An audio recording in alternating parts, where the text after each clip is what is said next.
नमस्कार, मैं हूं आपके साथ गौरव राजेंद्र। बुलेटिन की शुरुआत करते हैं। शिमला में सीएम सुखविंदर सिंह सुक्खू ने कृषि, बागवानी और अन्य संबंध विभागों के वरिष्ठ अधिकारियों के साथ बैठक की और इस दौरान सीएम ने कहा कि प्रदेश सरकार कृषि और बागवानी क्षेत्र को सुदृढ़ कर ग्रामीण अर्थव्यवस्था को सशक्त कर रही है। उन्होंने कहा कि इस वित्त वर्ष के दौरान ग्रामीण अर्थव्यवस्था को मजबूत करने के लिए प्रदेश सरकार 2000 करोड़ रुपए व्यय करेगी और कृषि और बागवानी उत्पादों का प्रसंस्करण कर उनका विपणन करने के लिए बेहतरीन व्यवस्था विकसित की जा रही है। इसी दृष्टिकोण के साथ में दुग्ध क्षेत्र के विकास के लिए नवोन्मेषी प्रयास किए जा रहे हैं। साथ ही सीएम ने कहा कि ग्रामीण अर्थव्यवस्था को सुदृढ़ करने के लिए पशुधन का महत्वपूर्ण योगदान है। प्रदेश सरकार की तरफ से हिमगंगा योजना प्रथम चरण में पायलट आधार पर हमीरपुर और कांगड़ा जिलों में आरंभ किया गया। मिल्कफेड की ओर से मंडी, कुल्लू और शिमला में 120 स्वचालित और 32 डिजिटल दुग्ध संग्रहण इकाइयाँ स्थापित की गई हैं।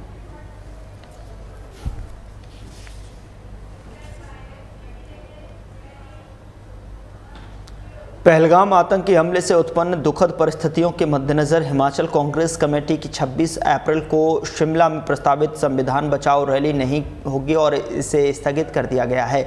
मुख्यमंत्री सुखविंदर सिंह सुक्खू के प्रधान मीडिया सलाहकार नरेश चौहान ने कहा कि परिस्थितियों में प्रस्तावित रैली को न करने का निर्णय लिया गया है।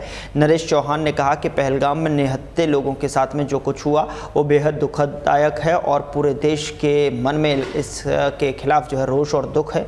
सीएम के प्रधान मीडिया सलाहकार नरेश चौहान ने कहा कि आतंकी हमला पीड़ादायक है, इस पर सख्त से सख्त कार्रवाई की जानी चाहिए। पहलगाम में हुए आतंकी हमले के बाद में हिमाचल प्रदेश की सीमाओं पर भी सुरक्षा को बढ़ाया गया है। कांग्रेस पार्टी ने जो तय किया था संविधान बचाओ की एक प्रदर्शन जो था, लेकिन पिछले कल जिस प्रकार की घटना हुई कश्मीर में पहलगाम में, वो अपने आप में दुखद है और दिल दहलाने वाली है।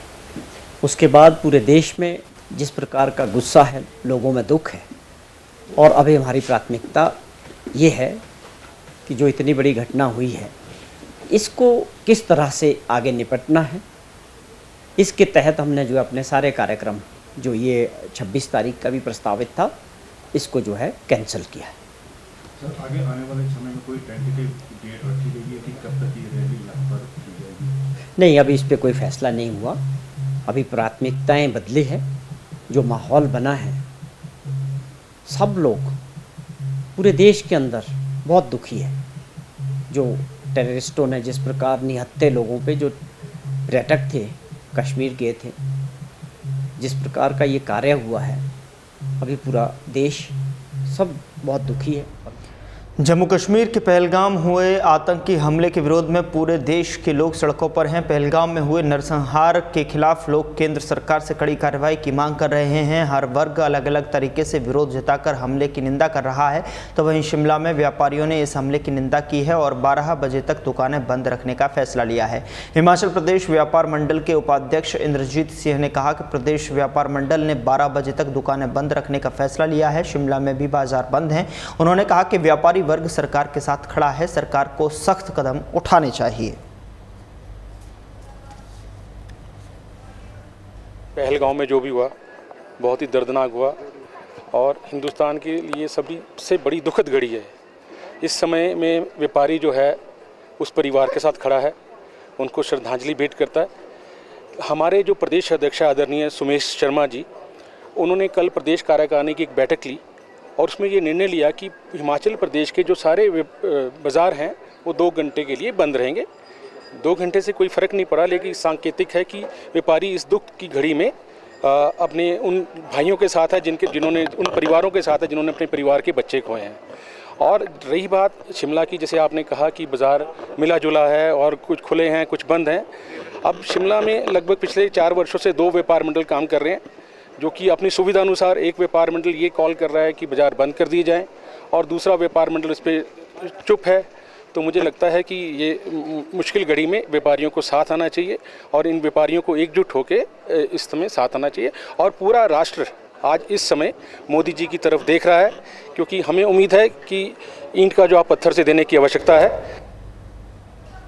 जम्मू कश्मीर के पहलगाम में हुए आतंकी हमले को लेकर आज वीरवार को पूरे हिमाचल प्रदेश में सभी व्यापारियों की ओर से अपनी अपनी दुकानें बंद रखने का आह्वान किया गया था और इसी कड़ी में धर्मशाला के व्यापारियों ने भी इस बंद का समर्थन करते हुए सुबह 9 बजे से 1 बजे तक अपनी अपनी दुकानों को बंद रखा और केंद्र सरकार से इस आतंकी हमले में शामिल सभी आतंकवादियों को कड़ी से कड़ी सजा देने की मांग रखी। वहीं धर्मशाला व्यापार मंडल के अध्यक्ष मुनीश लूथरा ने कहा कि जम्मू कश्मीर के पहलगाम में हुए इस आतंकी हमले की पूरा व्यापार मंडल निंदा करता है और इस हमले में शामिल आतंकियों को कड़ी से कड़ी सजा मिले। मुनीश ने कहा कि पाकिस्तानी आर्मी और इस हमले में शामिल ना होने की बात कर रही है, लेकिन पाकिस्तान की आर्मी भी चोरी छुपे इस आतंकवादियों और को जो है सपोर्ट करती है, इसलिए आतंकवादी इस तरह की घटनाओं को अंजाम देने में कामयाब हो जाते हैं।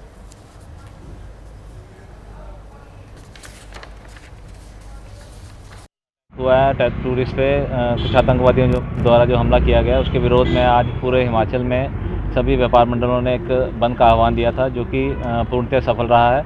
हमारे सभी व्यापारी भाइयों ने इसमें हमारा भरपूर साथ दिया है और पूरा बाज़ार पूर्णतः बंद है। नहीं, अब हमें हमारी सरकार से यही रहेगी रिक्वेस्ट कि अब इस तरह की गतिविधियों पे अंकुश लगाने का टाइम आ गया है और जो भी लोग इसमें इन्वॉल्व हैं उन पे कड़े से कड़ा एक्शन लेना ज़रूरी है। साथ ही साथ जो हमारे पड़ोसी हैं जो बार बार इस आतंकवाद को प्रोत्साहित करते हैं, उनको एक कड़ा संदेश देने की ज़रूरत है और हमारे और उनके बीच कुछ जो LOC है उस पर स्ट्रिक्ट निगरानी की ज़रूरत है कि कभी भी ये लोग पाकिस्तान से आके यहाँ पे बड़ा आतंकी हमला करके फिर वापस भाग जा रहे हैं, ये हमें रोकना पड़ेगा। उद्योग मंत्री हर्षवर्धन चौहान ने भारतीय जनता पार्टी के राष्ट्रीय अध्यक्ष जगत प्रकाश नड्डा पर पलटवार किया है। उद्योग मंत्री ने कहा कि जगत प्रकाश नड्डा ने हिमाचल आकर तर्कहीन बातें की हैं। पहले तो कांग्रेस की सरकार को राजनीतिक रूप से अस्थिर करने की कोशिश की गई। कांग्रेस ने जब बीजेपी का ऑपरेशन लोटस विफल कर दिया तो कांग्रेस सरकार को आर्थिक तौर पर परेशान करने की कोशिश की जा रही है। केंद्र में भारतीय जनता पार्टी की सरकार हिमाचल की कांग्रेस सरकार का आर्थिक रूप से गला घोटने की कोशिश कर रही है। हर्षवर्धन चौहान ने कहा कि कांग्रेस सरकार जगत प्रकाश नड्डा से घबराती नहीं है, सरकार पूरी मजबूती के साथ में काम कर रही है। तो जो ये सरकार ने तो कर दिया था कि वे रूल 81 में अगर कोई लीगल सोर्स से ही नहीं लेता है या खाले नाले से रेत बजरी उठा के इस्तेमाल करता है, तो वो जो सैंक्शनिंग अथॉरिटी है, जो पेमेंट करनी है जिस अथॉरिटी ने, चाहे वो BDO है चाहे वो एक्शन है, वो रॉयल्टी के रूप में जो मटेरियल जितना क्वांटिटी यूज़ होती है उसकी रॉयल्टी वो काट करके उसके बिल में से काट करके सरकार के ट्रेजरी में जमा करा लेता है। मगर इसको हाई कोर्ट ने स्टे कर दिया है।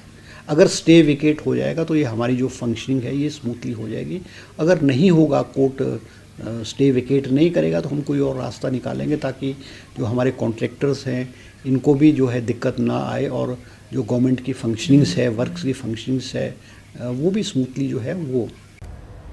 Sunni dam hydro electric project workers union संबंधित C2 ने सतलुज जल विद्युत निगम लिमिटेड और ऋत्विक प्रबंधन की ओर से मजदूरों के अधिकारों को कुचलने को लेकर परियोजना का काम बंद कर हड़ताल की मजदूर नेताओं ने संबोधित करते हुए सुन्नी डैम हाइड्रो में जो है सतलुज जल विद्युत निगम लिमिटेड ऋत्विक प्रबंधन की ओर से श्रम कानूनों की खुली उल्लंघना की जा रही है। परियोजना में मजदूरों को न्यूनतम वेतन नहीं दिया जा रहा है। मजदूरों ने जो है कुशल श्रेणी का काम करवाया जा रहा है और वेतन अकुशल श्रेणी का दिया जा रहा है। अवकाश वेतन का भुगतान नहीं किया जा रहा है। मजदूरों को आई कार्ड नहीं है। मजदूरों का EPF जमा नहीं किया जा रहा है। पीने का पानी और रहने की उचित व्यवस्था नहीं है। न्याय की मांग करो।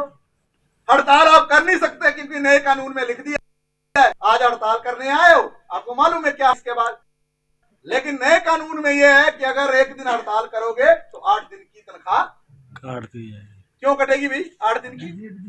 मैं एक दिन एब्सेंट रहता हूं तो मेरी एक दिन तनख्वाह कटनी चाहिए ना। यही है ना रूल दुनिया, पूरे दुनिया का रूल है ना कि एक दिन एब्सेंट तो एक दिन तनख्वाह, 2 दिन एब्सेंट तो 2 दिन की तनख्वाह, 3 दिन एब्सेंट तो 3 दिन की तनख्वाह। तो मोदी ने क्यों बनाया ऐसा कानून कि कोई मजदूर जो एक दिन हड़ताल करेगा तो उसकी तनख्वाह कटनी चाहिए? क्यों बनाया था? ये है वो 45 करोड़। ये जब 45 करोड़ लिया, दूसरों से किसी से 50 करोड़ लिया, वेदांता वाले से 300 करोड़ लिया, अंबानी से कई सौ करोड़ लिया, अडानी से हजारों करोड़ लिया। जब उनसे इतना ले लिया तो उनको फायदा देने के लिए क्या बोला कि मजदूर को तो मैं कर लूंगा सेट, तू चिंता ना कर। फिलहाल बुलेटिन में इतना ही। नमस्कार।